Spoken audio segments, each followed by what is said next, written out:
अलग अलग A H B ji F C की वैल्यूज के करस्पॉन्डिंग दूसरा भी माइनस इंफिनिटी या प्लस इंफिनिटी हो जाए। अरे right hand side less than equal to zero है quadratic equation whose both the roots are के लिए। तो कैपेबल का क्या मतलब, उसके आउटपुट की बात करते हैं। कैपेबल तो आपकी कैपेबिलिटीज का मतलब आपके क्या हर वाई के लिए एक बड़ा शानदार कॉन्सेप्ट सीखने वाले हैं, एक बड़ा शानदार कर्व सीखने वाले हैं। जरा एक बार सुनिएगा। मैं लिख रहा हूं general curve of degree 2, general curve of degree 2। एक कर्व होता है एक्स वाई में जिसको बोलते हैं जनरल कर्व ऑफ डिग्री 2। वो क्या होता है, कैसा दिखता है, देखिएगा जरा, देख के घबराना नहीं है।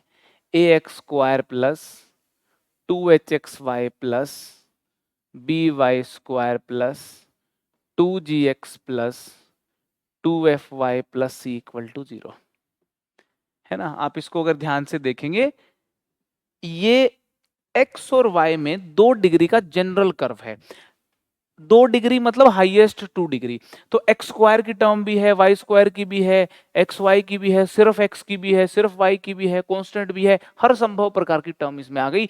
2 डिग्री का 2 वेरिएबल में, इससे जनरल कर्व हो सकता है क्या? कोई नहीं हो सकता। ठीक है। अलग अलग A H B ji F C की वैल्यूज के करस्पॉन्डिंग, अब ध्यान से सुनना मेरी बात को, मैं कह रहा हूं a H B ji F C की अलग अलग वैल्यू जब हम इस कर्व में डालते हैं तो ये कर्व का ग्राफ कभी तो इलिप्स आ जाता है, कभी सर्कल आ जाता है, कभी पैराबोला आ जाता है, कभी हाइपरबोला आ जाता है, और कभी पेयर ऑफ स्ट्रेट लाइन आ जाता है। तो ये जो कर्व है, ये कर्व रिप्रेजेंट क्या करता है? This curve represents pair of straight line. ये पेयर ऑफ स्ट्रेट लाइंस को भी रिप्रेजेंट करता है। कुछ a H B ji F C की वैल्यू पे ये सर्कल को रिप्रेजेंट करता है ना। ये पैराबोला को भी रिप्रेजेंट कर देता है, ये इलिप्स को भी रिप्रेजेंट कर देता है, ये हाइपरबोला को भी रिप्रेजेंट कर देता है, और कुछ कुछ a H B ji F C की वैल्यूज ऐसी भी हैं, वो यहां पे पुट करने पे ये कर्व ना ही लाइंस को, ना ही सर्कल को, ना ही पैराबोला, ना ही इलिप्स, ना ही हाइपरबोला का रिप्रेजेंट करता, बल्कि एक इमेजिनरी कर्व बन जाता है। इमेजिनरी कर्व भी बन जाता है। हमारा इस चैप्टर में इंटरेस्ट बस इतना सा है कि ये curve pair of straight lines को कब रिप्रेजेंट करेगा। जब कोऑर्डिनेट ज्योमेट्री पढ़ेंगे तब आपको बताऊंगा सर्कल चैप्टर में कि सर्कल को कब रिप्रेजेंट करेगा, पैराबोला में बताऊंगा पैराबोला को कब रिप्रेजेंट करेगा, इलिप्स में इलिप्स को, हाइपरबोला में हाइपरबोला को, और उसी समय पे ये भी बताऊंगा कि ये कर्व इमेजिनरी कर्व कब होगा। आज का हमारा डिस्कशन ये है कि ये वाला जो कर्व है ये पेयर ऑफ स्ट्रेट लाइन को कब रिप्रेजेंट करेगा। कहने का मतलब ये हुआ कि ये जो कर्व है, ये जो कर्व है, ये curve pair of straight line को रिप्रेजेंट तब करेगा जब हम इस कर्व को दो लीनियर फैक्टर्स के प्रोडक्ट में तोड़ने में सक्षम हो। क्या इस बात से सहमत हो? जब हम इस कर्व को दिस इनटू दिस लिखने में सक्षम होंगे तभी तो बोलोगे दो पेयर ऑफ स्ट्रेट लाइंस हो गई। अरे समझ में आ रही है क्या? एक्स वाई की एक लीनियर इक्वेशन, एक्स वाई की दूसरी लीनियर इक्वेशन, दोनों लीनियर इक्वेशंस के प्रोडक्ट में अगर इस कर्व को लिखा जाएगा तभी तो ये pair of straight line represent करेगा। हर A H B ji F C की वैल्यू के करस्पॉन्डिंग हम इसको स्प्लिट नहीं कर सकते। सवाल यहां पे यही है कि क्या a H B ji F C की वैल्यूज होंगी कि हम इस कर्व को एक्सप्रेस कर पाए, हम इस कर्व को एक्सप्रेस कर पाए as a product of, as a product of two linear factors. हम चाहते हैं इस कर्व को एक्सप्रेस करना as a product of two linear factors, तभी ये पेयर ऑफ स्ट्रेट लाइंस को रिप्रेजेंट करेगा। तो हमें यह सीखना है कि इस कर्व को as a product of two linear factors कब एक्सप्रेस कर सकते हैं, किन a H B ji F C की वैल्यूज के करस्पॉन्डिंग एक्सप्रेस कर सकते हैं, वो भी देखेंगे। एक बार ये नोट कर लो।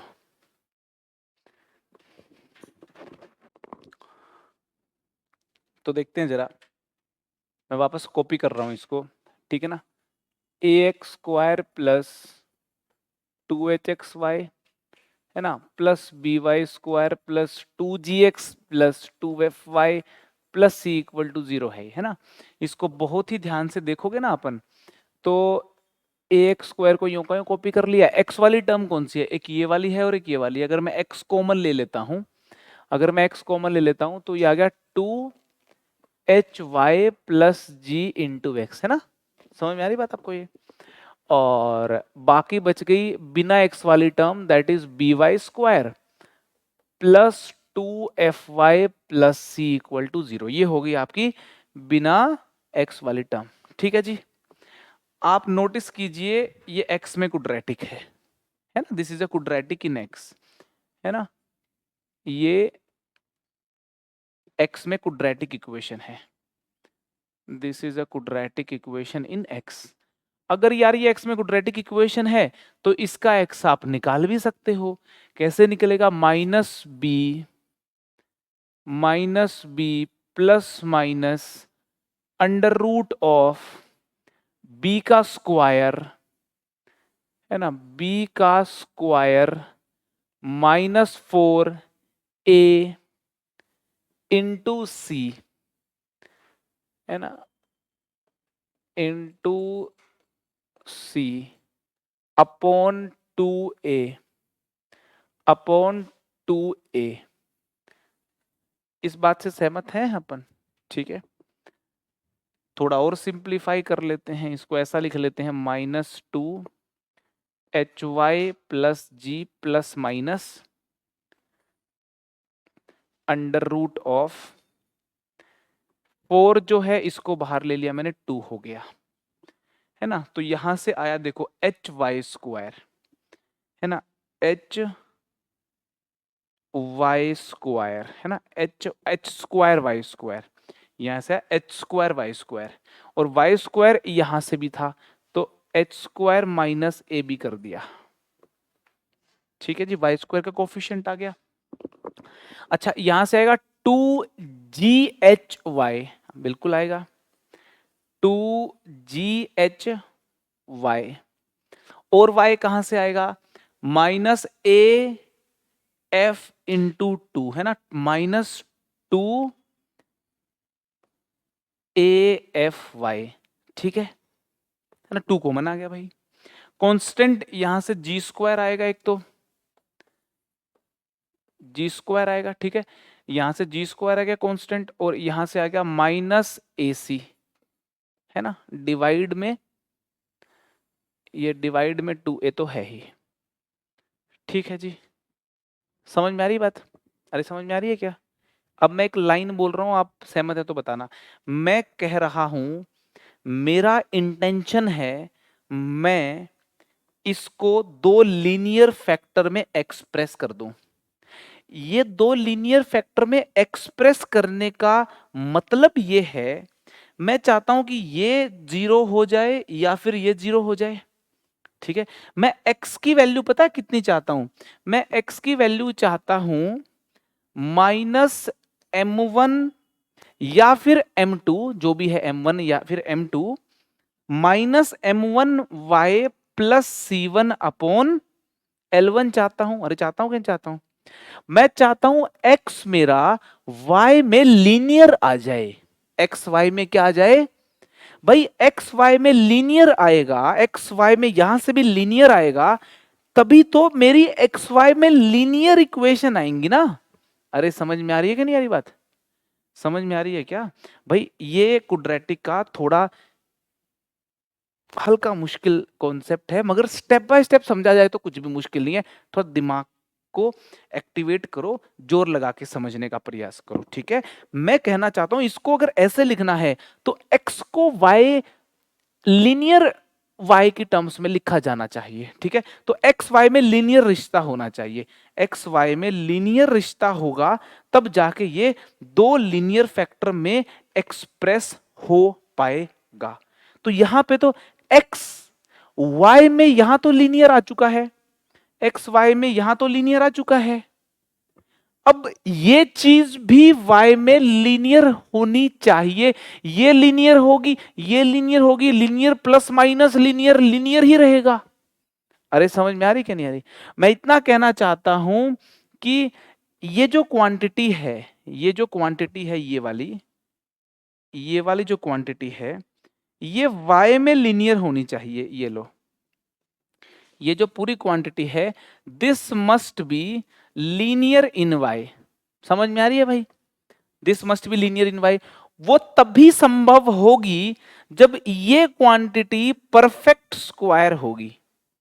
ये जो अंदर वाली क्वांटिटी है, ये जो अंदर वाली क्वांटिटी है, ये वाली क्वांटिटी, ये क्वांटिटी अगर परफेक्ट स्क्वायर होगी तो स्क्वायर से रूट कैंसिल हो जाएगा और y में लीनियर आ जाएगी।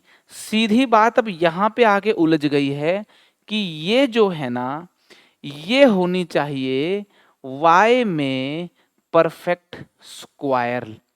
अरे समझ में आ रही है क्या भाई?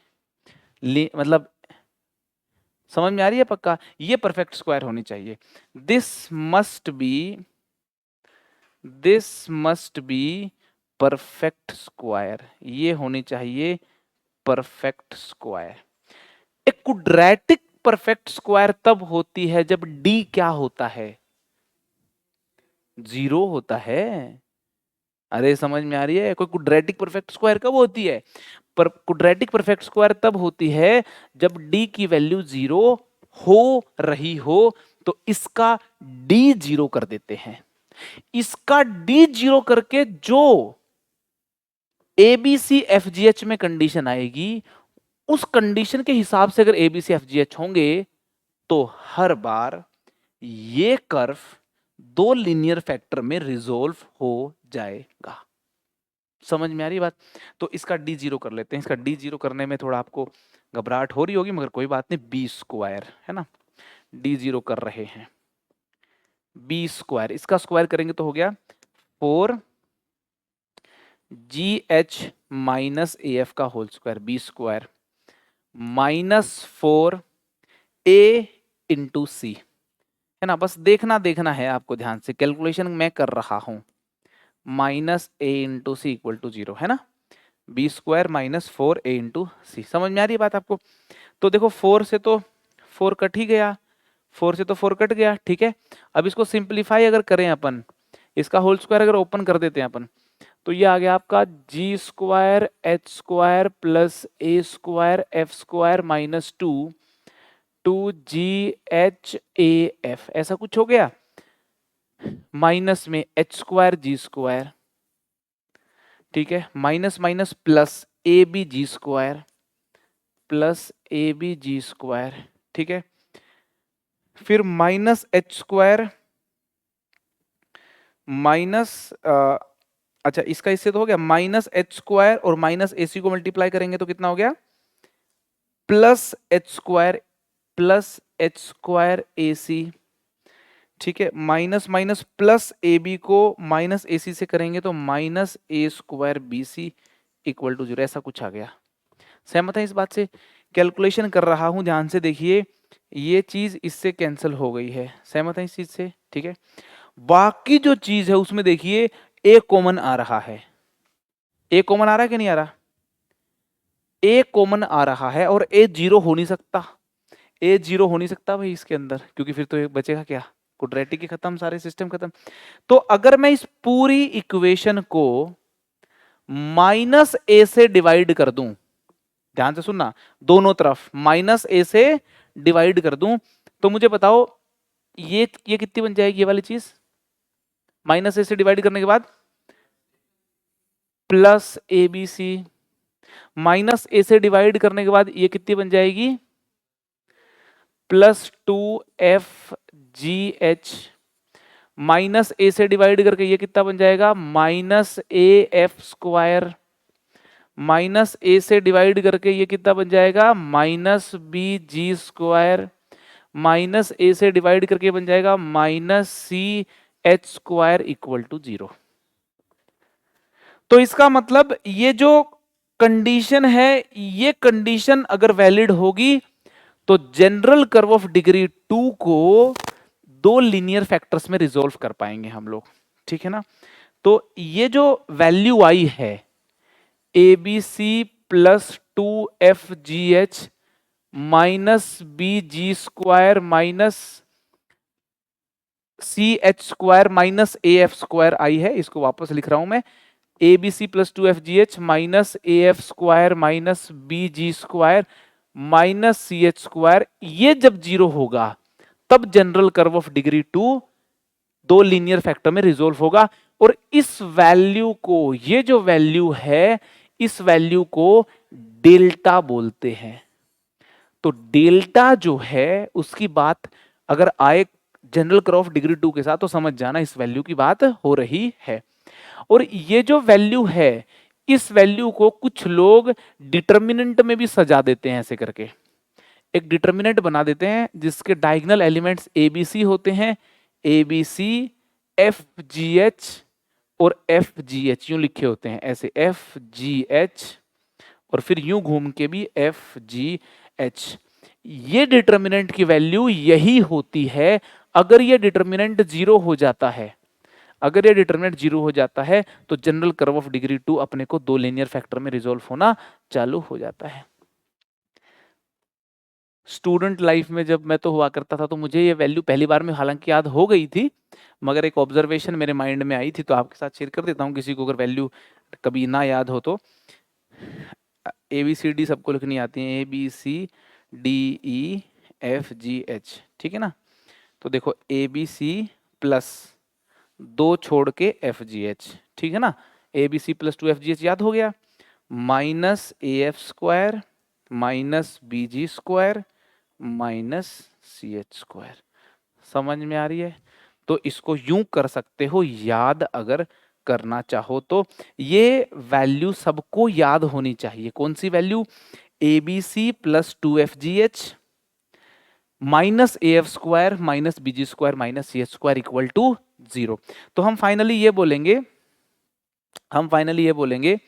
कि ये जो हमने कंडीशन डिड्यूस की है ना, ये वो कंडीशन है, this is the condition, this is the condition, this is the condition, this is the condition for which general curve of degree 2, general curve of degree 2 can be resolved into two linear factors. दो linear factors में general curve of degree 2 resolve किया जा सकता है। या इसी बात को यूं भी बोल सकते हैं, this is the condition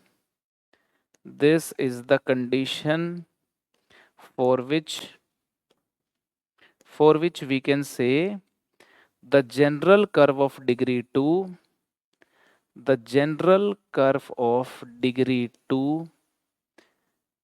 will represent a pair of straight line,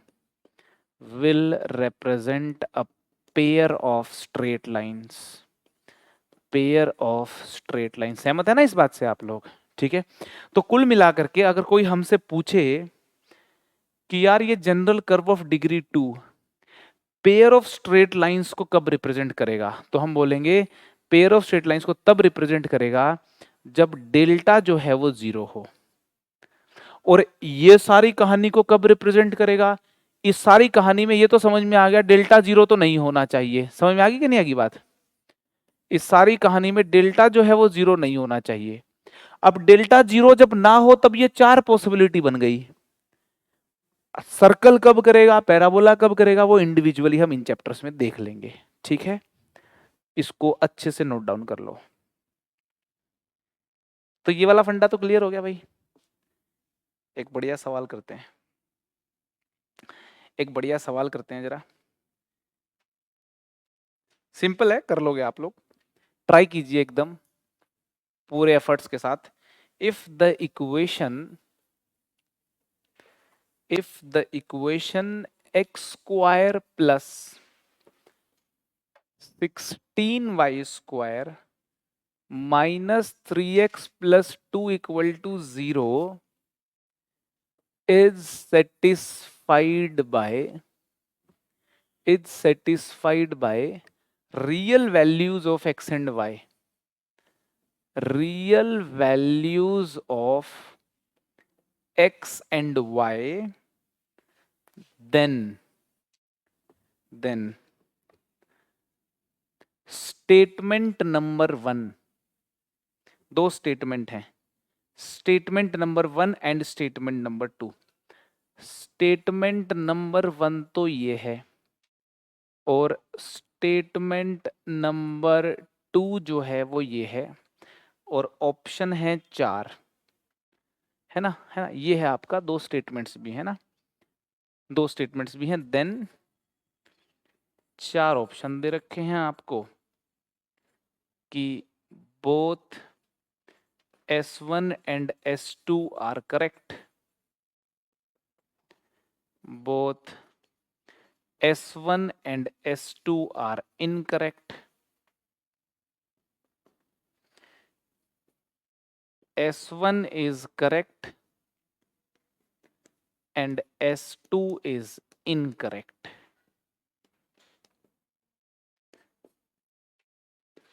S1 is incorrect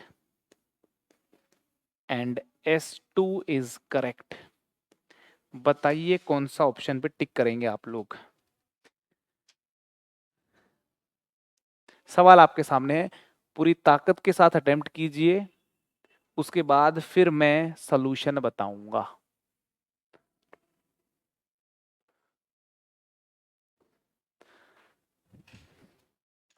पहले एक्स पे कमेंट करना है, फिर वाई पे कमेंट करना है। तो एक्स पे कमेंट कर लेते हैं।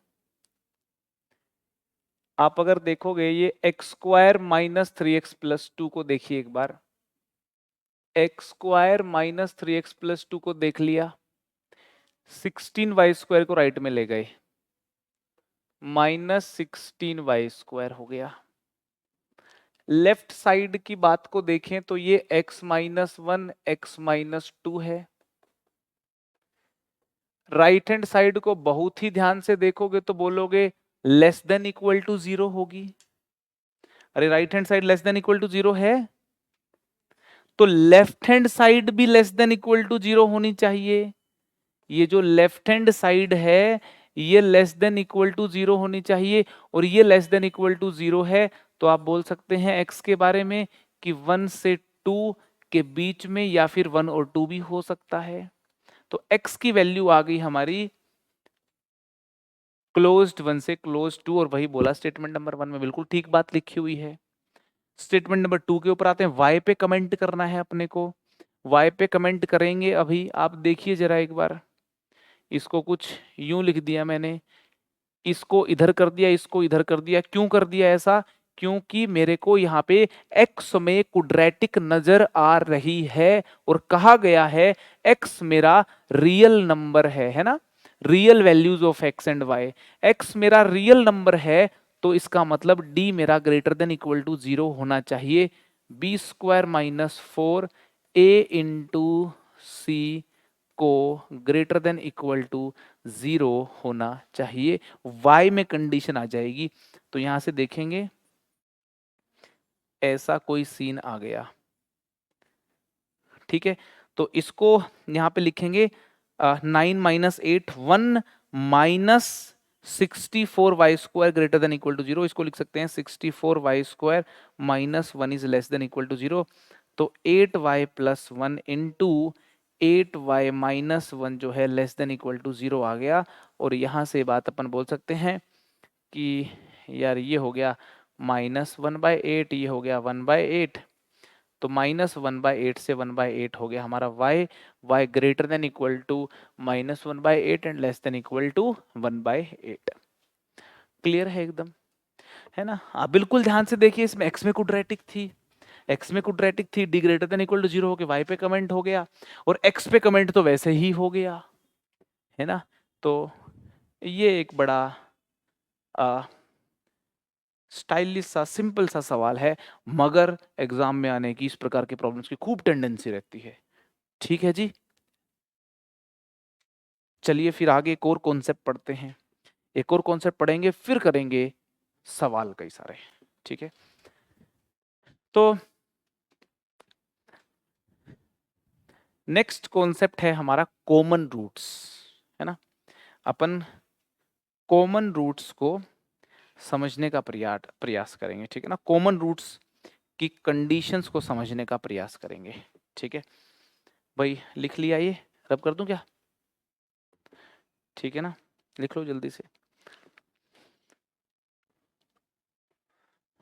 ये जो अप्रोच है क्वेश्चन सॉल्विंग की आपकी डेवलप हो जानी चाहिए, है ना? मतलब अब तो मोमेंटम बन चुका है, फॉर्मूला मैथ्स में याद कर लिए, कॉन्सेप्ट समझ में आ गए, वो सारी बात अपनी एक तरफ हो गई। अप्रोच डेवलप करना नए प्रॉब्लम को देख करके, वो बड़ी जरूरी चीज है ना?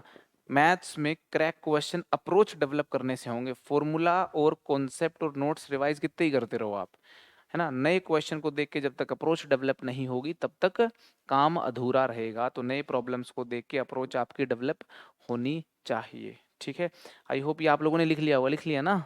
चलो ठीक है, फिर नेक्स्ट इज कॉमन रूट्स, है ना? कॉमन रूट्स की कंडीशन सीखेंगे अपन।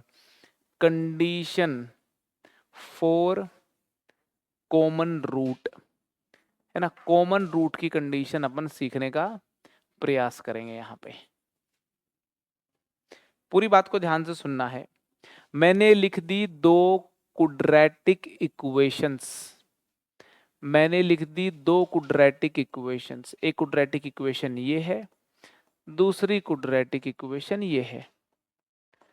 दो क्वाड्रेटिक इक्वेशंस की जब हम बात करते हैं तो भाई इसके भी दो रूट होंगे, इस वाली के भी दो रूट होंगे, और इस वाली के भी दो रूट होंगे।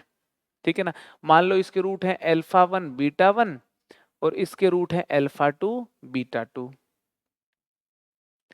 तो दोनों क्वाड्रेटिक इक्वेशंस में ऐसा भी हो सकता है कि दोनों के दोनों रूट कॉमन हो, इसके भी α1 β1 हो मान लो, और इसके भी α1 β1 हो, ऐसा हो सकता है, बिल्कुल हो सकता है, दोनों रूट कॉमन हो, है ना? ऐसा भी हो सकता है कि एक ही रूट कॉमन हो, α1 β1 हो, ये α1 β2 हो, ऐसा हो सकता है। और ऐसा भी हो सकता है कि कोई भी कॉमन रूट ना हो, ये भी α2 β2 हो, मतलब ये α2 β2 हो और वो α1 β1 हो। तो तीन प्रकार की सिचुएशन अराइज होंगी। या तो होगा both the roots are common, both the roots are common, या सीन होगा वन कॉमन रूट का, है ना, वन कॉमन रूट का सीन होगा, या फिर कहानी होगी नो कॉमन रूट की, कोई भी रूट कॉमन ना हो। तीन कहानियां हो सकती हैं। मुझे बताओ कि A1 B1 C1 और A2 B2 C2 में क्या कंडीशन होनी चाहिए कि दोनों रूट कॉमन हो जाएं? दोनों रूट कॉमन तब होते हैं जब दोनों क्वाड्रेटिक ही सेम हो जाएं। और दोनों क्वाड्रेटिक कब सेम होती हैं? जब A1 bye A2, B1 bye B2 और C1 बाय C2 बराबर हो जाते हैं, तो दोनों ही क्वाड्रेटिक सेम हो जाती हैं और दोनों के जो रूट हैं वो दोनों ही रूट कॉमन हो जाते हैं, अगर A1 bye A2, B1 bye B2 और C1 बाय C2 सक्सेसफुली बराबर हो जाएं तो। समझ में आ रही है? एक कॉमन रूट कब होगा, अब ये जानते हैं। वन कॉमन रूट की जो कंडीशन हम सीख रहे हैं, ये पहली बार इतिहास में क्रैमर नाम के मैथमेटिशियन ने बताई थी, इसलिए इसको क्रैमर्स रूल भी बोलते हैं। ये भी हमें समझना है ना। क्वाड्रेटिक में जब वन कॉमन रूट की कंडीशन जो है दो क्वाड्रेटिक में, ये डेवलप सबसे पहले क्रैमर्स रूल के नाम से जानी जाती है, क्रैमर नाम के मैथमेटिशियन ने बताई थी। तो क्रैमर्स रूल समझ लेंगे हम वन कॉमन रूट की कंडीशन, है ना। मान लेते हैं अल्फा इनका कॉमन रूट है ना। मान लेते हैं इनमें एक कॉमन रूट है अल्फा, ठीक है। अल्फा इनका कॉमन रूट है, इसका रूट है एक अल्फा और दूसरा रूट बीटा 1, इसका रूट है एक अल्फा और दूसरा रूट है बीटा 2। अगर एक रूट कॉमन है अल्फा, तो क्रैमर भैया ने कहा कि अल्फा को इसमें सेटिस्फाई कर सकते हो, अल्फा को इसमें भी सेटिस्फाई कर सकते हो। a1 alpha square plus b1 alpha plus c1 की वैल्यू 0 होनी चाहिए, साथ ही साथ a2 alpha square plus b2 alpha plus c2 की वैल्यू भी 0 हो जानी चाहिए। समझ में आ रही है? अरे समझ में आ रही है भाई? आप लोगों ने 10th क्लास में सीखा होगा, 10th क्लास को तो गुजरे हुए बहुत जमाना हो गया, मगर 10th क्लास में सीखा होगा आपने कि दो लीनियर इक्वेशन जब होती हैं, ऐसे देखो दो लीनियर इक्वेशन होती हैं, a1x plus b1y plus c1 equal to 0, a2x plus b2y plus c2 equal to 0। Cross multiplication method से इन लीनियर इक्वेशन को सॉल्व करना सीखा होगा, जानते हो क्या होता था cross multiplication method? Capital X upon b1 c2 minus c1 b2, b1 c2 minus c1 b2 equal to y upon, देख y जब करते हैं तो ये करते हैं c1 a2 minus a1 c2, याद है आपको? c1 a2 minus a1 c2 equal to 1 upon a1 c2 minus a2 c1, a1 c2 minus a2 c1। अरे याद है क्या? क्रॉस मल्टीप्लिकेशन मेथड से हम लीनियर इक्वेशंस को सॉल्व करते थे। क्रैमर भैया ने भी कुछ ऐसा ही कहा। क्रैमर भैया ने कहा कि आप अल्फा स्क्वायर को x की नजरों से देखिए और अल्फा को देखिए y की नजरों से। अल्फा स्क्वायर को जब x की नजरों से, धन जी यहां पे आएगा a1 c2 minus c1 a2, क्या हो गया? कहां पे? 1 upon a1 b2 minus a1 b2 minus b1 a2, b1 a2 ऐसा आएगा, ठीक है। माफ कर दीजिए मुझे आप लोग। तो ये अगर x और ये y की नजरों से अगर हम देखें तो आपको लग रहा बिल्कुल सेम ही तो चीज है यार, ये तो एकदम, अरे सेम ही चीज है ना। तो x की जगह क्या कर दूं मैं? Alpha square upon b1 c2 minus c1 b2 equal to alpha upon c1 a2 minus a1 c2 must be equal to 1 upon a1 b2 minus b1 a2। सहमत है इस बात से आप लोग? ठीक है। तो क्रैमर ने यहां से दो बातें कह डाली एकदम। वो कौन कौन सी दो बातें थी अभी बता रहा हूं, तेरा ध्यान से सुनना, है ना। क्रैमर, ये जो रूल है ना, ये है क्रैमर रूल बेसिकली। ये जो रूल आया है क्रैमर रूल है ना, इसी को बोलते हैं क्रैमर रूल। ये जो कंडीशन है, इस कंडीशन को क्रैमर रूल बोलते हैं। अब क्रैमर ने कहा आप अगर चाहते हो इस रूल से ये जो कॉमन रूट अल्फा है वो निकालना, तो खट से निकल जाएगा, alpha equal to this by this हो गया। अरे समझ में आ रही क्या नहीं आ रही? एक तो उसने कहा कि भाई अगर आप अल्फा निकालना चाहते हो, तो अल्फा निकालना चाहते हो तो अल्फा हो गया, देखो जरा, c1 a2 minus a1 c2 upon a1 b2 minus b1 a2, है ना। तो लिख दिया मैंने c1 a2 minus c2 a1, c2 a1 upon a1 b2 minus b1 a2। ठीक है जी, ठीक है जी। और क्रैमर भैया ने ये भी कह दिया कि यार इन दोनों से अगर अल्फा निकल जाएगा ना, तो इन दोनों से भी तो अल्फा निकल जाएगा। आप अल्फा से अल्फा कैंसिल कर दो तो इधर से अल्फा कितना निकलेगा, B1C2 minus C1B2 upon C1A2 minus A1C2। तो यहां वाला अल्फा भी निकाल लेते हैं, यहां वाला अल्फा कितना हो गया B1C2, यहां वाला अल्फा हो गया B1C2 minus C1B2 upon C1A2 minus C2A1, ऐसा हो गया। अरे समझ में आ रही कि नहीं आ रही? तो क्रैमर ने अल्फा निकाल के तो दे ही दिया और साथ के साथ ये भी कह दिया कि इस चीज को देखिए आप, जो दो क्वाड्रेटिक के कोफिशिएंट्स में ये रिलेशन होगी तब जाकर के दो क्वाड्रेटिक में एक रूट कॉमन आएगा। समझ में आ रही बात? और इसको थोड़ा सा और लहजे में अगर लिखें, क्रॉस मल्टीप्लाई करो इसको और इसको, जब मल्टीप्लाई करोगे ना तो देखो क्या हो जाएगा, C1A2 माइनस A1C2 का होल स्क्वायर हो जाएगा क्या, equal to A1B2 minus B1A2 into B1C2 minus C1B2, ये हो गया, हो जाएगा। तो इसको बोलते हैं condition for one common root, condition for one common root, इसको बोलते हैं condition for one common root. अगर दो क्वाड्रेटिक्स में एक रूट कॉमन है तो उनके कोएफिशिएंट्स में ये रिश्ता होना चाहिए। जब डायरेक्टली वन कॉमन रूट की कंडीशन लगानी है तो इस कंडीशन को याद रखो, और अगर वन कॉमन रूट की कंडीशन के साथ साथ रूट पे भी कमेंट करना है तो फिर इस वाली कंडीशन को भी याद रखो। ठीक है, पहले एक बार इसको लिखें फिर हम कुछ प्रॉब्लम्स को सॉल्व करते हैं, है ना।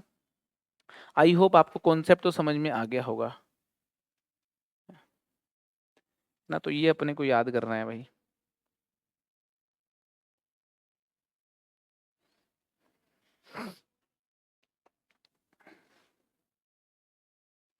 ठीक है, ये अपने को याद रखना है एकदम, ठीक है ना।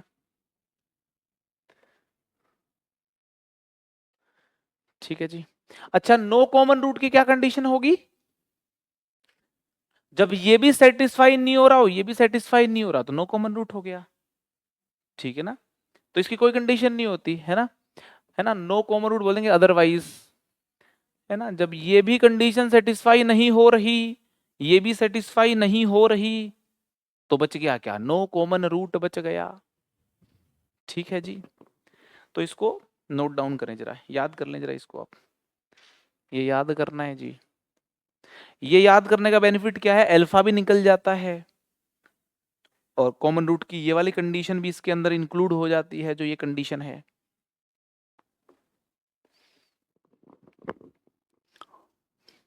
ये जो कंडीशन है लोग समझते हैं कि इतनी लंबी कंडीशन है कैसे याद रखेंगे, मगर इसको याद रखने का तरीका बिल्कुल एकदम सिंपल है। ए बी सी ऐसा समझिए आप, ए और सी में रिश्ता लिखा हुआ है यहाँ पे, एक बार A1C2 एक बार C1B2 C2A1, A1C2 और एक जगह लिखा C1A2, चाहिए आगे लिख लें पीछे लिख लें, बात तो एक ही है, होल स्क्वायर करना है। अरे समझ में आ रही कि नहीं आ रही? लेफ्ट साइड में ए और सी के बीच में रिश्ता लिखा हुआ है, A1C2 माइनस A2C1 का होल स्क्वायर। राइट में देखोगे तो एक टर्म ए बी में और अगली बी सी में, A1B2 माइनस B1A2 और फिर B1C2 माइनस C1B2। तो याद रखना इज वेरी इजी, मुझे नहीं लगता कोई भूल जाएगा इसको। अरे समझ में आ रही है क्या, अभी के अभी याद हो जाना चाहिए। प्रॉब्लम करते हैं सॉल्व, जेई का एक क्वेश्चन आया था उसी के साथ इसकी शुरुआत करते हैं। क्वेश्चन कुछ ऐसा था कि if the quadratic equation x square plus 7x plus 15 is equal to 0 and ax square plus bx plus c equal to 0 have one root in common,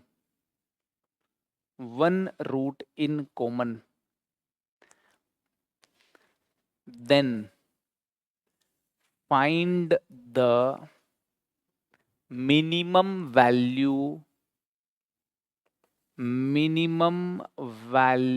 of a plus b plus 2c। और question में दिया था where a comma b comma c are natural numbers, है ना, और उसके कुछ options भी थे। ऑप्शंस भी आपके सामने लिख रहा हूं। एक ऑप्शन तो था 23, एक ऑप्शन था 38, एक ऑप्शन था 32, एक ऑप्शन था 28। ठीक है, ऑप्शंस आपके सामने हैं, है ना। इसको आप अच्छे से अटेम्प्ट कीजिए फोकस होकर के, है ना। और इस कॉन्सेप्ट की प्रॉब्लम 2-3 बार रिपीट हो चुकी है। बताएं क्या आंसर होगा।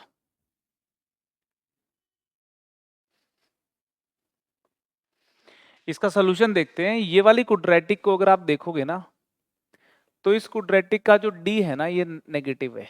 आप नोट करें, इसका जो डी है ये नेगेटिव है। डी नेगेटिव है तो रूट्स कैसे हो गए? इमेजिनरी। इमेजिनरी रूट इसके साथ एक आएगा कॉमन बनने के लिए, ऑटोमेटिकली दूसरा भी साथ साथ चला आ जाएगा। अरे समझ में आ रही कि नहीं आ रही है? इसका डी कितना है? B square 49 minus 4ac 60। 49 minus 60 तो नेगेटिव हो गया। डी नेगेटिव है, इसका मतलब इसके रूट्स इमेजिनरी हुए।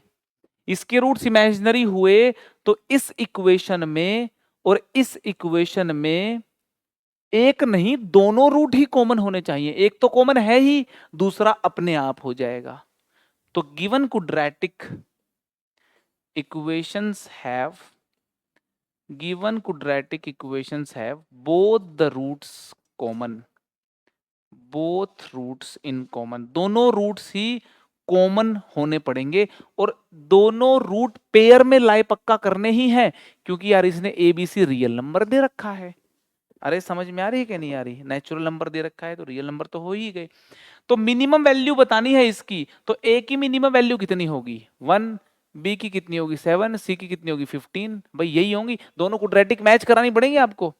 दोनों क्वाड्रेटिक सेम हो गई ना, दोनों रूट कॉमन हो गए तो ए हो गया 1, बी हो गया 7, सी हो गया 15, 38 आंसर आ गया। ये लो 38। इसमें तो पेन ही नहीं उठाना था, कुछ भी नहीं करना था, ऑब्जर्वेशन का प्रॉब्लम था, सिंपल प्रॉब्लम था। 2014 का जेईई मेंस का पेपर था, उस पेपर का बीच में कहीं सवाल था। ये ऐसे सवाल पेपर में 2-3 फंसते हैं जिनमें पेन नहीं उठाना होता, है ना। 2-3 फिजिक्स में फंसते हैं, 2-3 केमिस्ट्री में, 2-3 मैथ्स में। मान लो 3-3 सवाल बिना पेन उठाए आपने कर दिए, तो आपने 9 क्वेश्चन कर दिए, मतलब आपके 36 मार्क्स बिना पेन उठाए आ गए। बताइए, फिर चलाते रहो पेन, हो गया 3 घंटे में पेपर, कोई प्रॉब्लम नहीं है ना। तो हमें क्या करना होता है, नॉर्मली जो मेरी स्ट्रेटजी होती थी, जब हम पेपर देखते थे तो ऐसे देखते थे यार कौन सा जल्दी हो रहा है, अच्छा जी जल्दी वाला ये निकाल दिया, फिर जल्दी वाला ये निकाल दिया, फिर जल्दी वाला ये निकाल दिया। पूरे पेपर में मैं 10 क्वेश्चन जल्दी करने की कोशिश करता था। फिजिक्स, केमिस्ट्री और मैथमेटिक्स ओवरऑल मेरा हमेशा रहता था, अगर 10 क्वेश्चन 15 मिनट में कर दिए तो जनता से आगे हो गए अपन। मतलब 40 नंबर 15 मिनट में अगर आप ला रहे हो, तो बचे हुए पौने 3 घंटे में आपको कितने नंबर लाने हैं? फिर 160 नंबर लाने हैं। पौने 3 घंटे में 160 नंबर, अच्छा स्ट्रगल है वो, तो आ भी जाते हैं। प्लस 40, 200 बढ़िया रैंक आ गई। समझ में आ रही कि नहीं आ रही बात? तो ऐसे प्रॉब्लम्स आते हैं पेपर में, ठीक है। नेक्स्ट क्वेश्चन आपके सामने है, ये भी पुराने सवालों के ही कॉन्सेप्ट का इस्तेमाल करके मैंने एक सवाल दिया है आपको। बताइए क्या आंसर आएगा। सवाल है कि k की वैल्यू बताओ so that this equation and this equation have a common root. Attempt कीजिए इस प्रॉब्लम को। देखिए जरा, मैं बता रहा हूं, ये वाली क्वाड्रेटिक है और ये वाली क्वाड्रेटिक है ना, इन दोनों में बोला है कि कॉमन रूट है भाई। तो इसको जब अपन सोल्व करेंगे तो सोल्व कर लेते हैं। ये लो, सोल्व क्या करना है इसका, सिंपल सी तो है ये, है ना। इसको जब अपन सोल्व करते हैं तो x की 2 वैल्यूज आ जाएंगी आपके पास, है ना। इसको सोल्व किया तो x की दो वैल्यू आ गई, एक 1/2 आ गई और एक आ गई -2। तो इसके साथ इसका कॉमन रूट, या तो x equal to 1/2 is the common root, या तो x equal to 1/2 common root है। x equal to 1/2 common root है तो 1/2 डालेंगे यहाँ पे, तो ये हो गया 3/4। ये 1/2 डालेंगे तो ये हो गया आपका 2k प्लस 2 इक्वल टू 0। तो k की वैल्यू देखेंगे कितनी हो गई यहाँ से, -11/8। k की वैल्यू होगी -11/8। ठीक है।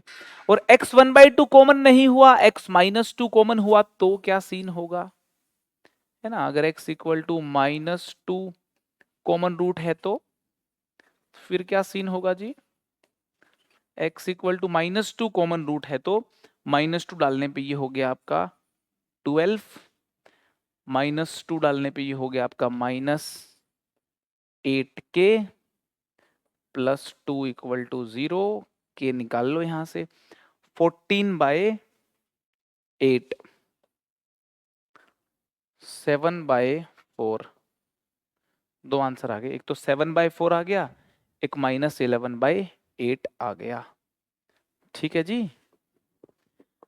अब जिन लोगों ने क्रैमर रूल लगाया होगा सीधा ही, कोई भी रूल जो होता है ना, कोई भी जो रूल होता है वैसा नहीं कि सीधा ही लगा दो, है ना। कब लगाना है कब नहीं लगाना, थोड़ी जांच भी करनी होती है उसकी।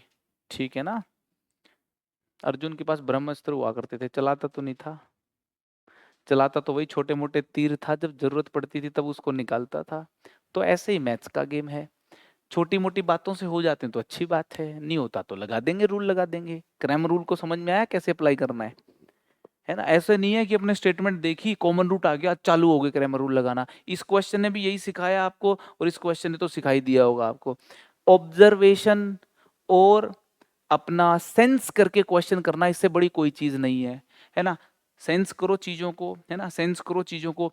यहाँ पे इस क्वाड्रेटिक के बहुत ही बेकार टाइप कुछ रूट आ रहे होते या कुछ और लफड़ा हो रहा होता तो मैं क्रैमर रूल लगाने की फिर बात करता। क्रैमर रूल तो लगा के कभी भी सॉल्व कर लो, उसमें क्या है, वो तो आता ही है अपने को। ठीक है। तो जांच पड़ताल करके, सेंस करके किसी भी कॉन्सेप्ट को, किसी भी रूल को लगाना होता है। ये बात अगर समझ में आ गई तो फिर अगला प्रॉब्लम कर लेते हैं सॉल्व।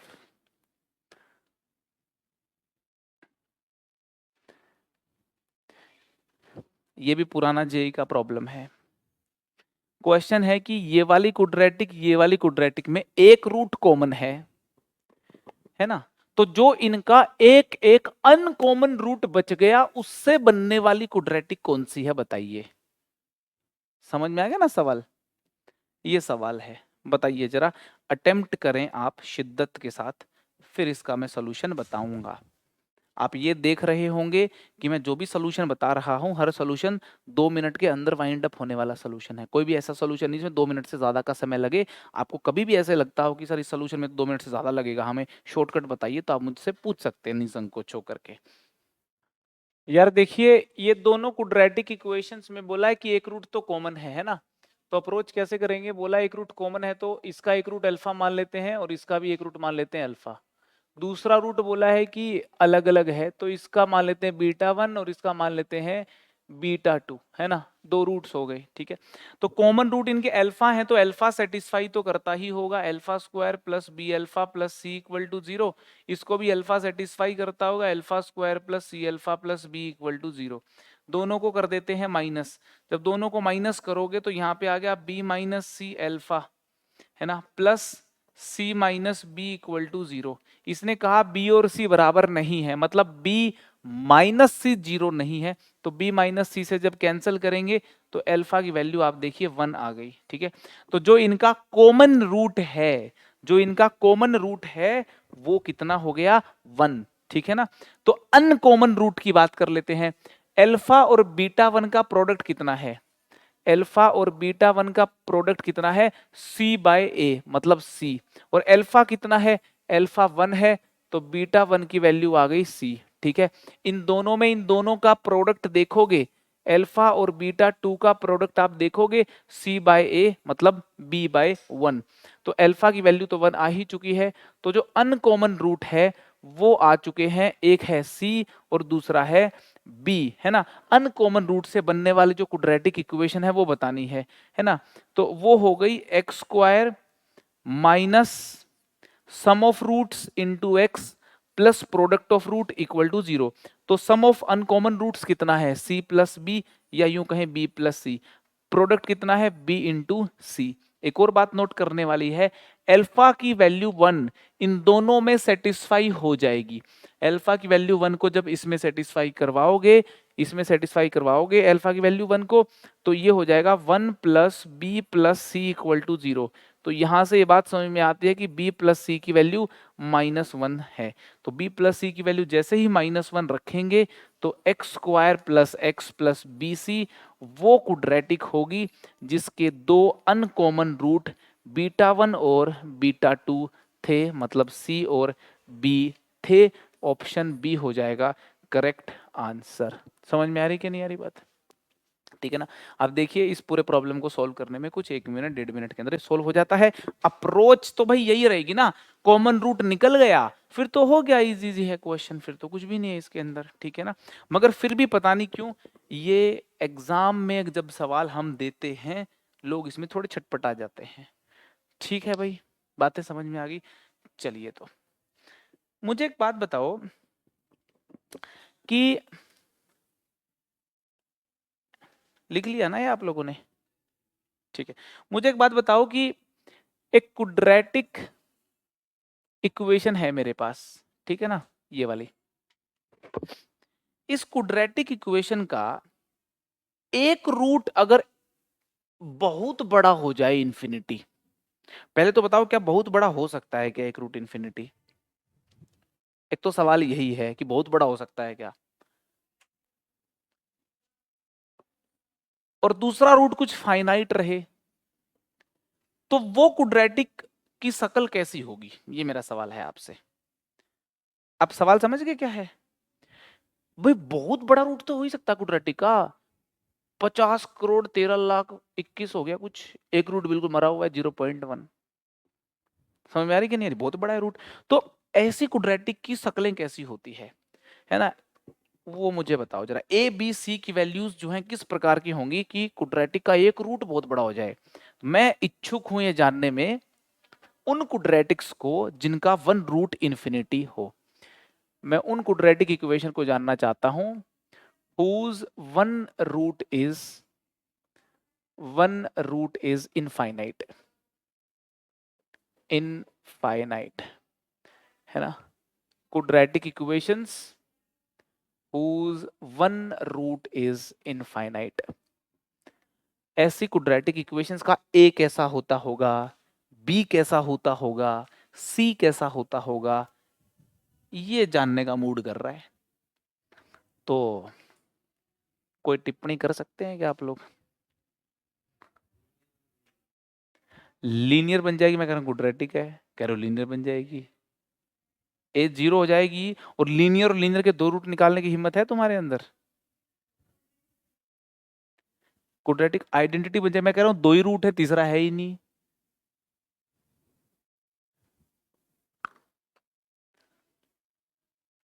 है ना। तो देखिए आप सम ऑफ रूट भी उनका इन्फिनिटी बन जाएगा, और प्रोडक्ट ऑफ रूट भी क्या बन जाएगा, इन्फिनिटी। ध्यान से सुनना, मतलब माइनस बी बाय ए भी इन्फिनिटी है उनका, और सी बाय ए भी इन्फिनिटी है उनका। तो ये तभी संभव है ना जब ए की वैल्यू बहुत छोटी हो। अरे समझ में आ रही है? इनका सम भी इन्फिनिटी बन गया, इनका जो सम है उनका जो प्रोडक्ट है, भाई इन्फिनिटी और फाइनाइट को जोड़ोगे तो सम भी इनका इन्फिनिटी बन गया, इन्फिनिटी और फाइनाइट को मल्टीप्लाई करोगे तो भी इन्फिनिटी बन गया है। तो ये तो तभी संभव है ना जब ए बहुत छोटा हो, बी और सी तो कोई भी फाइनाइट नंबर हो, ये 5 हो, ये 10 हो, और ये बहुत ही छोटा, कितना, 0 पॉजिटिव, 0 नहीं 0 पॉजिटिव, 0 से हल्का बड़ा हल्का छोटा, उसके हिसाब से फिर प्लस इन्फिनिटी माइनस इन्फिनिटी आता रहेगा। सहमत हो इस बात से? तो ऐसी क्वाड्रेटिक जिसका एक रूट बहुत बड़ा हो जाए, उसकी जो शक्ल होगी वो ऐसी होगी, 0 positive x square plus B x plus C equal to 0। इस कोफिशिएंट को जितना छोटा करोगे, बहुत छोटा करोगे, तो एक रूट पे तो असर पड़ ही जाएगा, कम से कम इन्फिनिटी आ ही जाएगा। समझ में आ रही कि नहीं आ रही? बी और सी को फाइनाइट रख रहे हो तो ठीक है ना। अगर क्वाड्रेटिक के दोनों रूट बहुत बड़े हों तो क्या सीन होगा? दोनों रूट ही बहुत बड़े हो जाएं तो मान लो A x square plus B x plus C equal to 0, इसके दोनों ही रूट बहुत बड़े हो जाए या बहुत छोटे हो जाएं, मतलब इन्फिनिटी वाले माइनस इन्फिनिटी वाले गियर में चले जाएं, माइनस इन्फिनिटी या प्लस इन्फिनिटी हो जाए एक रूट, दूसरा भी माइनस इन्फिनिटी या प्लस इन्फिनिटी हो जाए, तब बताइए ए बी सी पे क्या असर पड़ेगा जी? Quadratic equation whose both the roots are,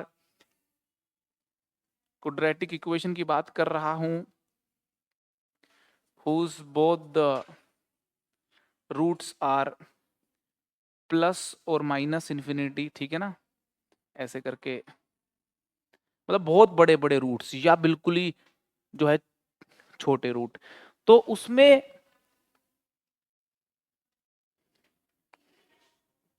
है जी क्या करना चाहिए?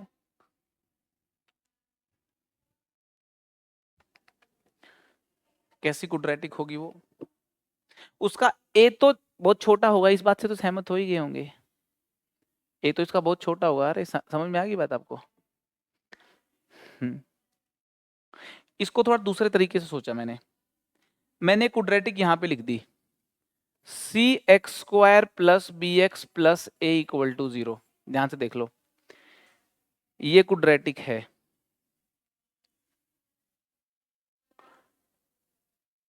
और ये क्वाड्रेटिक है, इसके रूट इस वाली के रेसिप्रोकल होंगे, होंगे भाई।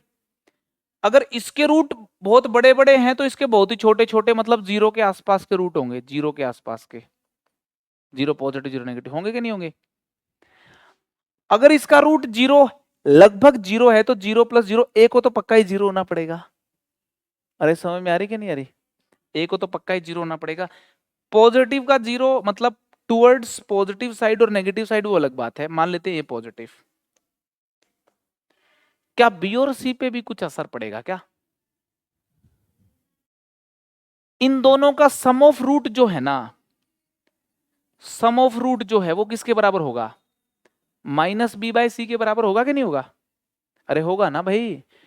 तो ये 0 कब आएगा? जब बी भी 0 रहा होगा, तो बी भी 0 होना पड़ेगा भाई, ठीक है। और प्रोडक्ट ऑफ रूट भी 0 होगा, लगभग वो ए बाय सी होता है, वो 0 पहले ही ले लिया। सी कुछ भी ले लो, सी तो कोई भी फाइनाइट नंबर ले लो आप, ये तो 0 आते रहेंगे दोनों के दोनों, सी कुछ भी ले लो आप। ऐसी शकल की क्वाड्रेटिक अगर दिख जाती है कहीं पे जिसमें ये वैल्यू और ये वैल्यू बिल्कुल ही मरी हुई हो, बहुत ही छोटी, सी कोई फाइनाइट नंबर हो, ऐसी क्वाड्रेटिक के दोनों रूट बड़े बड़े आते हैं। अरे समझ में आ रही है क्या भाई बात? समझ में आ रही तो लिख लीजिए, बहुत ही बढ़िया है, समझ में आ रही है तो। हमें तो आज तक समझ में नहीं आई वैसे। एक रूट इन्फिनिटी है तो ऐसी लुक होगी क्वाड्रेटिक की, दोनों रूट अगर इन्फिनिटी के कंपेयर में है तो बहुत बड़े बड़े हैं तो उसकी लुक जो है कुछ इस प्रकार की होगी, है ना। ऐसी लुक वाले क्वाड्रेटिक या ऐसी बातचीत कोई करने लग जाए कि रूट बड़े बड़े हैं, इन्फिनिटी है या माइनस इन्फिनिटी है, बहुत छोटे हैं, तो घबराना नहीं, अपन कर सकते हैं ऐसी बातचीत, ठीक है। Find find all possible value or values of a for which the expression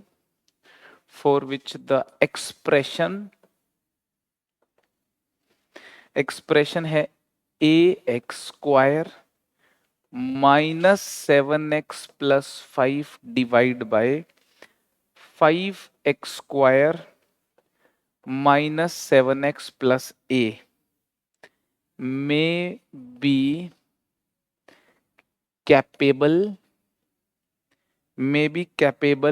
of all values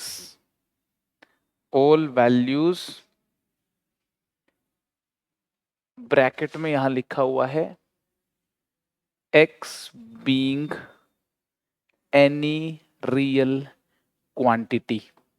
x कोई भी रियल वैल्यू हो सकती है, x being any real quantity।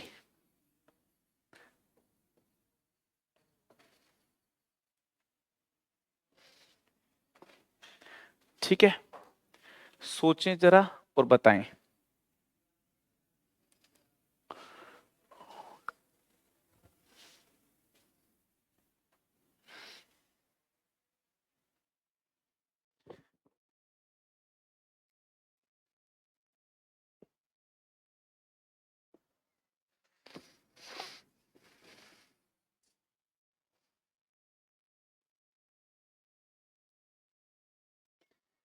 चलें, अगर आपने थॉट लगा लिया तो देखिए जरा, पहले क्वेश्चन समझते हैं और थोड़ी हिस्ट्री बताता हूं इस क्वेश्चन की मैं आपको।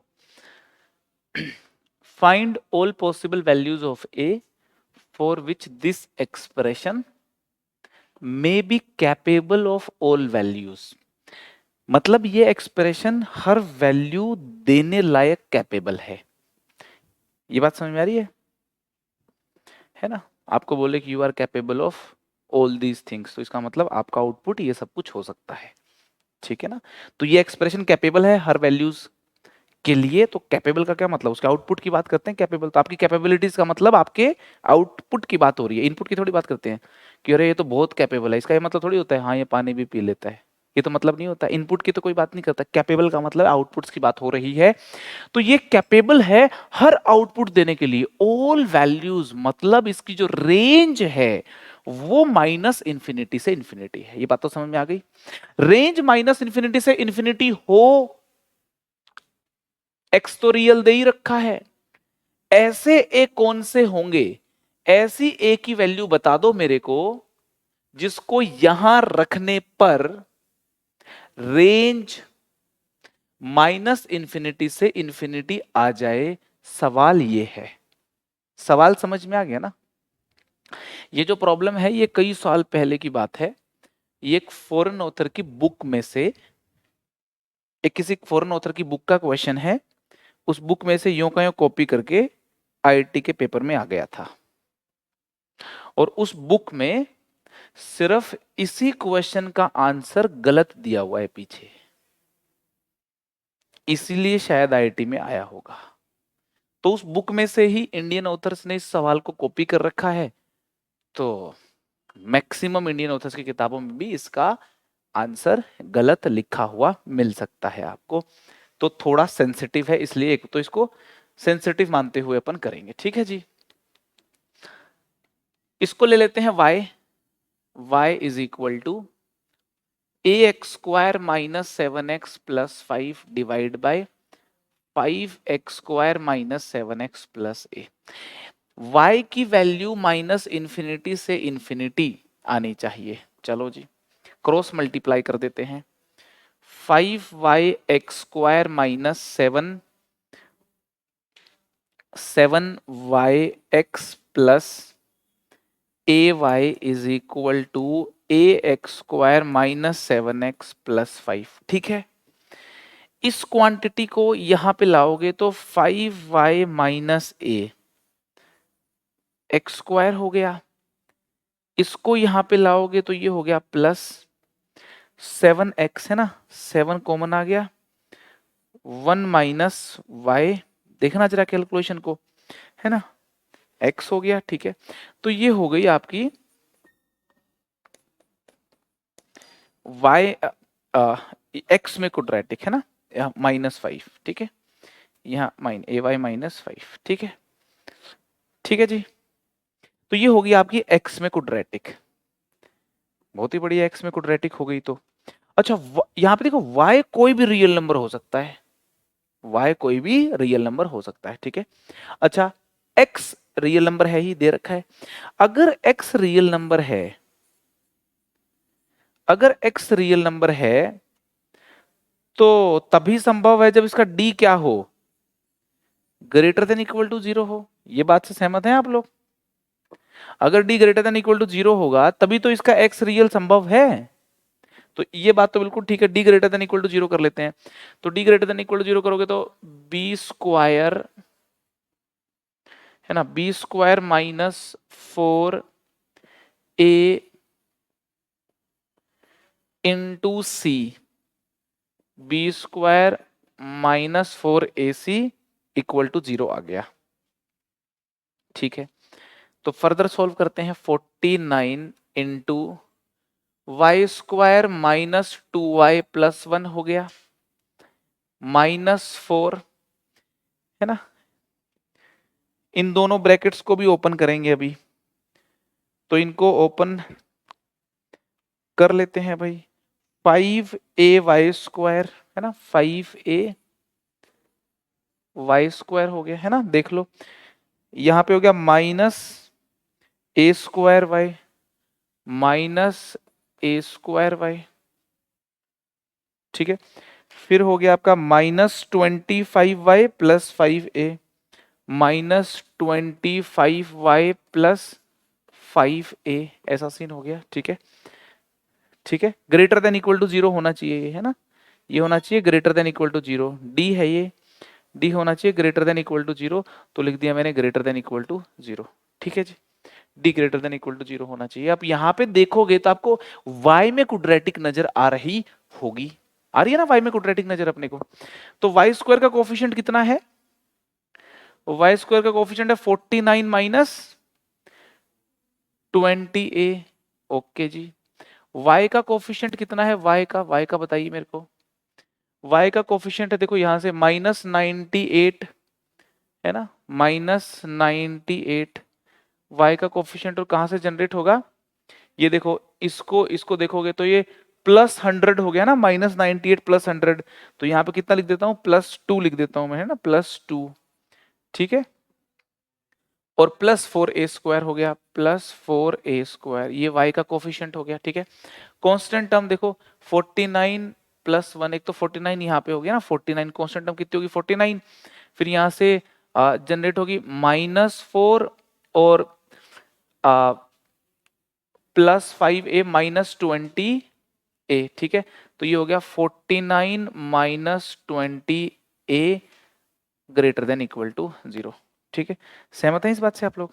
ठीक है, देख लो एक बार आराम से, है ना। वाई स्क्वायर का कोफिशिएंट होगा 49 -20a, है ना, ये -98y प्लस 100y, तो 2 हो गया था, बाकी y यहां से आ गया है ना, +4a स्क्वायर, हाँ ठीक है।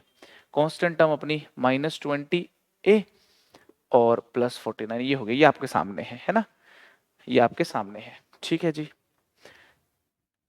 हर y पे ध्यान से सुनना, हर y पे y की वैल्यू तो -∞ से इन्फिनिटी है ना। आप लेफ्ट हैंड साइड को देखिए, लेफ्ट हैंड साइड का अगर हम ग्राफ ऑब्जर्व करें तो y में एक यूं करके पैराबोला नजर आएगा आपको, अरे समझ में आ रही कि नहीं आ रही, y में पैराबोला नजर आएगा, और y की वैल्यू जो है -∞ से इन्फिनिटी वेरी करनी चाहिए, और ये वाली चीज ग्रेटर देन इक्वल टू 0 होनी चाहिए, तो इसका मतलब ऐसा ऐसा ग्राफ बनना चाहिए। तो d जो है इसका वो क्या होना चाहिए, d क्या होना चाहिए इसका, लेस देन इक्वल टू 0 होना चाहिए। क्या ये बात समझ में आ रही है अपने को? इसका जो d है वो लेस देन इक्वल टू 0, क्योंकि d लेस देन 0 होगा तभी तो ये चीज जो है इसके ऊपर होगी। अरे बात समझ में आ रही है? मगर आप यहां पे ये बोलेंगे कि वाई स्क्वायर का कोफिशिएंट भी तो नहीं पता ना, पॉजिटिव है कि नेगेटिव है। अरे समझ रहे हो मैं क्या कह रहा हूं? अब मैं देखिए कुछ बातें बोल रहा हूं, कुछ केसेस बना रहा हूं, थोड़ा समझने का प्रयास करना। मैं कह रहा हूं कि अगर अगर ये कोफिशिएंट जो है ये पॉजिटिव अगर हुआ, अगर ये कोफिशिएंट पॉजिटिव हुआ, तब ये वाली quantity greater than equal to 0 होगी for every y belongs to real number when d is less than equal to 0। ये बात समझ में आ रही है? और अगर ये कोफिशिएंट नेगेटिव हो गया, अगर ये कोफिशिएंट नेगेटिव हो गया तो ग्राफ ऐसा या ऐसा या ऐसा बनेगा। क्या हर y के लिए, क्या हर y के लिए ये ग्राफ पॉजिटिव हो सकता है क्या उस केस में? अरे हो सकता है क्या? नहीं हो सकता। हर y के लिए नहीं हो सकता। इस केस में भी देखो नेगेटिव आ रहा है, इस केस में भी नेगेटिव आ रहा है और इस केस में भी नेगेटिव आ रहा है। हर y के लिए ये क्वांटिटी कभी भी ग्रेटर देन इक्वल टू 0 नहीं हो सकती। अगर ये कोफिशिएंट नेगेटिव हुआ तो इसका मतलब इस कोफिशिएंट को पॉजिटिव ही होना चाहिए और d को लेस देन इक्वल टू 0 ही होना चाहिए। करेक्ट है ये बात? तो ये बात अगर करेक्ट है तो इसका जो d है, इसका d करो b स्क्वायर, ये 2 का स्क्वायर हो गया 4, 1 प्लस 2a स्क्वायर है ना, b square minus 4, b square minus 4a into C है ना। a इंटू सी करेंगे तो इंटरेस्टिंगली यहां स्क्वायर हो गया है ना। देख लो a और c बराबर आया ना यहाँ पे, तो बी स्क्वायर माइनस 4ac देख लो अच्छे से। अच्छा ये तो बढ़िया हो गया एकदम। देखो 4 भी बाहर आ रहा है, 4 को काट सकते हो ना। फिर a square minus b square का फॉर्मूला भी नजर आ रहा होगा आपको।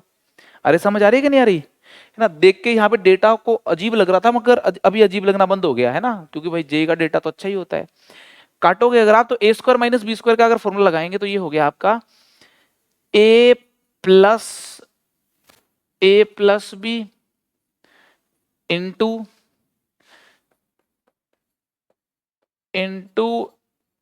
ए माइनस बी, ए प्लस बी इंटू ए माइनस बी। ठीक है जी।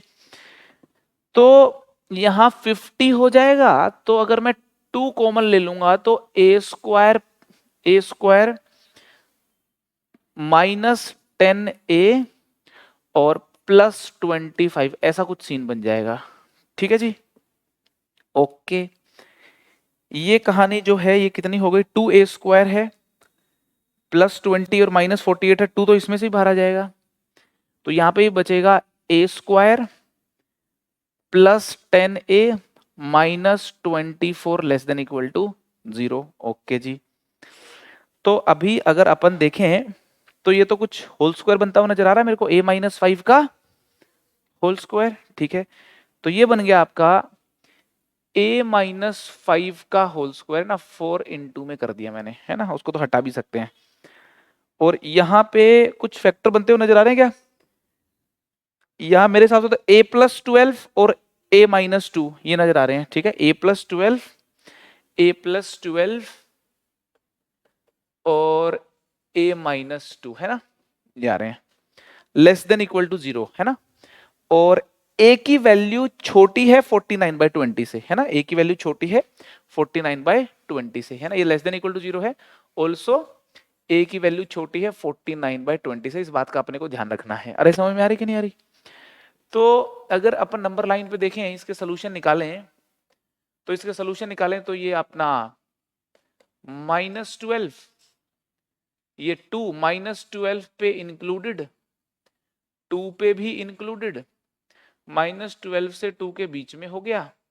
और 5 भी किसका एक आंसर हो गया है ना, 5 ये लो 5 भी हो गया, 5 पे भी 0 आ रहा है। ठीक है मगर इसने कहा जो a है ना, a ये छोटा होना चाहिए आपका 2 पॉइंट कुछ 4 से है ना, 2.4 से, लगभग 2.4 से। तो एक तो इसको हटा दो, 5 तो नहीं होना चाहिए है ना, 2.4 कुछ ये वाला पोर्शन आंसर बच गया। अरे समझ में आ रही कि नहीं आ रही? ये वाला पोर्शन आंसर बच गया। ए हो गया हमारा क्लोज्ड इंटरवल -12 से 2। ठीक है ठीक है यही आंसर बुक में लिखा हुआ है और यही आंसर जिस जमाने में आईआईटी में सवाल आया था, जो टॉपर्स लोग थे यही आंसर निकाल के आए भी थे। ठीक है अब आंसर में -12 और 2 जो है वो इंक्लूडेड नहीं है। आंसर में -12 और 2 इंक्लूडेड नहीं है। क्यों इंक्लूडेड नहीं है एक बार समझने का प्रयास करते हैं। a माइनस 12 पे और a इक्वल टू 2 पे कुछ हरकतें हो रही हैं इसके अंदर। जब आप a की वैल्यू 2 लेते हैं, पहले एक बार 2 ले लेते हैं, जब आप a की वैल्यू 2 लेते हो तो एक्सप्रेशन क्या बन गई, 2x² माइनस 7x प्लस 5। देखो एक्सप्रेशन क्या बन गई, ये बन गई 2x² minus 7x plus 5 divide by 5x² minus 7x plus 2, 5x² minus 7x plus 2, है ना, ऐसे करके बदल कुछ रखा है ना। फैक्टर बन रहे हैं क्या ऊपर नीचे वाली चीज के, न्यूमरेटर डिनोमिनेटर कुछ फैक्टर बन रहे हैं क्या, अरे कुछ फैक्टर बन रहे हैं क्या, क्या फैक्टर बन रहे हैं बना के देख लें यहाँ पे। 2x² minus 5x minus 2x plus 5, x common लेंगे 2x minus 5 minus 1, 2x minus 5, देखो फैक्टर बन रहे हैं आपके सामने। 2x माइनस 5 और दूसरा फैक्टर बन रहा है x माइनस 1, ठीक है। नीचे वाले के भी फैक्टर बन रहे होंगे, 5x² minus 5x minus 2x plus 2, 5x common ले लिया, x माइनस 1 माइनस 2 कॉमन ले लिया, x माइनस 1, तो इसके बन रहे हैं 5x माइनस 2 और x माइनस 1 बन रहे हैं फैक्टर ऐसे करके। तो फैक्टर बन रहे हैं, अच्छी बात है जी, फैक्टर बन रहे हैं। तो ध्यान से सुनना, मैं कुछ बातें बोल रहा हूं। a इक्वल टू 2 पे जब ये फैक्टर बने तो मैं कह रहा हूं लीनियर बाय लीनियर बन गई, लीनियर बाय लीनियर बन गई। और इस लीनियर बाय लीनियर का ग्राफ आप बनाना चाहोगे, एक हाइपरबोला बनेगा, एक हाइपरबोला बनेगा। 1 मिनट के लिए मान लेते हैं कुछ एक हाइपरबोला ऐसा कुछ बनने वाला है, 1 मिनट के लिए को ऐसे समझने का कुछ हाइपरबोला बन गया। और लीनियर बाय लीनियर जब मैंने पढ़ाया था आपको तो कहा था कि हाइपरबोला बनेगा और इस हाइपरबोला में से x इक्वल टू 1 पे जो वैल्यू आ रही होगी वो हटानी भी पड़ेगी। तो मुझे बताओ क्या इस ग्राफ की रेंज माइनस इंफिनिटी से इंफिनिटी है, रेंज में से ये एलिमेंट हट नहीं गया, रेंज में से 2/5 हट नहीं गया क्या। इसकी रेंज क्या लिखते हो लीनियर बाय लीनियर की, all real number minus 2/5 comma फिर x इक्वल टू 1 पे जो आंसर आ रहा है वो भी माइनस करोगे आप, -3/3 माइनस 1, ये लिखोगे ना इसकी रेंज आप। क्या कहा गया क्वेश्चन में कि वो a बताओ जिस पे इसकी रेंज सारे रियल नंबर आ जाए। तो a इक्वल टू 2 पे इसकी रेंज सारे रियल नंबर नहीं आ रही, क्योंकि जो मैंने क्वाड्रेटिक का जो फंडा लगाया है ये a इक्वल टू 2 पे फेल हो रहा है। क्यों फेल हो रहा है, क्योंकि क्वाड्रेटिक बाय क्वाड्रेटिक रह ही नहीं रही, ये कट के लीनियर बाय लीनियर बन जा रही है। समझ आ रही है कि नहीं आ रही, समझ आ रही कि नहीं आ रही। तो ये फंडा इसलिए फेल हो गया यहां पे। तो कहने का मतलब ये हुआ, कहने का मतलब ये हुआ कि a इक्वल टू 2 मैंने रिजेक्ट कर दिया है ना। Now the range is note, now the range is, the range of y is note r, ये नहीं है। हेंस a इक्वल टू 2 हो गया reject, hence a equal to 2 हमने कर दिया रिजेक्ट, ये बात समझनी है। a इक्वल टू -12 पे क्या हरकत हो रही है, a इक्वल टू -12 करोगे ना, यहां पे आप देखो a की वैल्यू -12 रखोगे और यहां पे -12 रखोगे तो -12x² minus 7x plus 5 divide by 5x² minus 7x minus 12, ऐसा कुछ सीन हो जाएगा, है ना। अब की बार भी कोफिशिएंट कुछ इसी प्रकार दे ही रखे हैं वो तो खैर। अब इसके फैक्टर बनाते हैं जरा। जब आप इसके फैक्टर बनाओगे 12x² प्लस 7x माइनस 5 के, है ना, तो देखो क्या बन गया, 12x² plus 12x minus 5x minus 5, है ना। 12x कॉमन लोगे, x प्लस 1 माइनस 5 कॉमन लोगे, x प्लस 1, देखो इसके फैक्टर बन गए 12x माइनस कॉमन ले लिया, 12x minus 5 into x plus 1, ठीक है। और इसके फैक्टर देखोगे तो कहीं ये तो नहीं बन गए 5x minus 12 into x plus 1, है ना, देख लो चाहे 5x² minus 12 -12x + 5x - 7x, ये फैक्टर इसके बन गए। अरे समझ में आ रही कि नहीं आ रही बात? अब फिर से जो है ये तो हटा देता हूं मैं, रफ वर्क किया था अपन ने। हाँ, अब इनके फैक्टर जब बन गए, आप देखो फिर से फैक्टर कैंसिल हो रहा है। अरे हो रहा है कि नहीं हो रहा? फिर से फैक्टर कैंसिल हो रहा है, फिर से लीनियर बाय लीनियर बन रही है। Again for a equal to 12, now we have y which is linear by linear. Range of linear by linear can never be all real numbers. Range can not be r, hence a equal to -12 reject हो गया, is rejected. क्या बात समझ में आ रही है आपको? तो जो हमारा -12 से टू क्लोज्ड आंसर आया था, अब हमारा जो आंसर हो गया वो हो गया ओपन -12 से 2। सहमत हो इस बात से? ठीक है।